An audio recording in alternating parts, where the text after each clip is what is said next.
ब्रेकनंतर बुलेटिनमध्ये आपलं पुन्हा एकदा स्वागत। पाचही राज्यांच्या निवडणुकीचे निकालाचे कल आपल्या हाती आलेले आहेत। काही ठिकाणचे निकाल हाती येतात आणि त्यामुळे अनेक राज्यांमध्ये काही राज्यांमध्ये धक्कादायक निकाल आहेतच। मात्र पश्चिम बंगालकडे सगळ्यांचंच लक्ष होतं। पश्चिम बंगालमध्ये आता भाजप द्विशतकाच्या दिशेने वाटचाल करतंय, म्हणजे डबल सेंचुरीच्या दिशेने वाटचाल करताना दिसतात।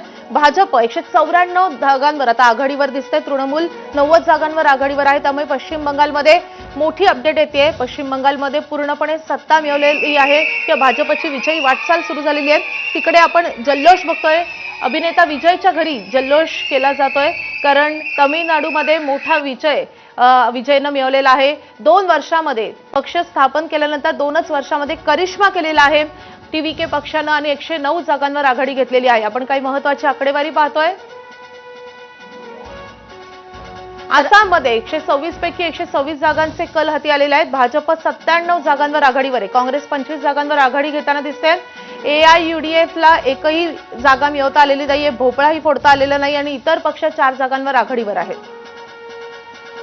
केरळमधली आकडेवारी 140 पैकी 140 जागांचे कल हाती आलेले आहेत। काँग्रेस 96 जागांवर आघाडीवर आहे, माकप 42 जागांवर आघाडीवर आहे, भाजप 2 जागांवर आणि इतर पक्ष एकाही जागेवर त्यांना आघाडी घेता आलेली नाहीये। तर यानंतर सगळ्यात महत्त्वाचं राज्य पश्चिम बंगाल 293 पैकी 290 जागांचे कल हाती आलेले आहेत। तृणमूल 90 जागांवर आघाडीवर आहे, अत्यंत अनपेक्षित आहे हे।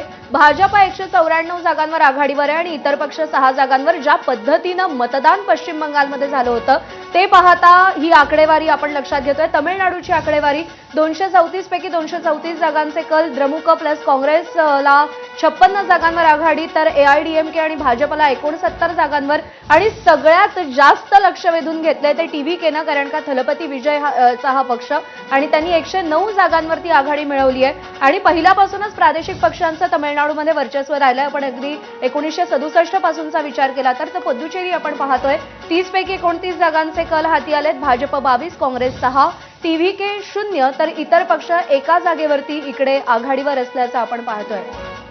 आणि यानंतर आपण जाऊयात भाजपचे नेते केशव उपाध्ये सध्या आपल्यासोबत आहेत। केशव उपाध्येजी नमस्कार, आपलं स्वागत आहे। आणि मोठं स्वप्न तुमचं साकार होतंय, पश्चिम बंगाल तुमच्या हातामध्ये आपल्याला येताना दिसतंय आणि साधं सुधं नाही तर थम्पिंग मेजॉरिटीकडे जाताना तुम्ही दिसताय, काय प्रतिक्रिया आपली? 2-3 गोष्टी सांगितल्या पाहिजेत। खरोखर सर्व भारतीय जनता पार्टीच्या तमाम कार्यकर्त्यांसाठी हा अतिशय आनंदाचा दिवस आहे। पण एक गोष्ट लक्षात घेतली पाहिजे, आजच्या विजयाचा निकाल केवळ भारतीय जनता पार्टीचा विजय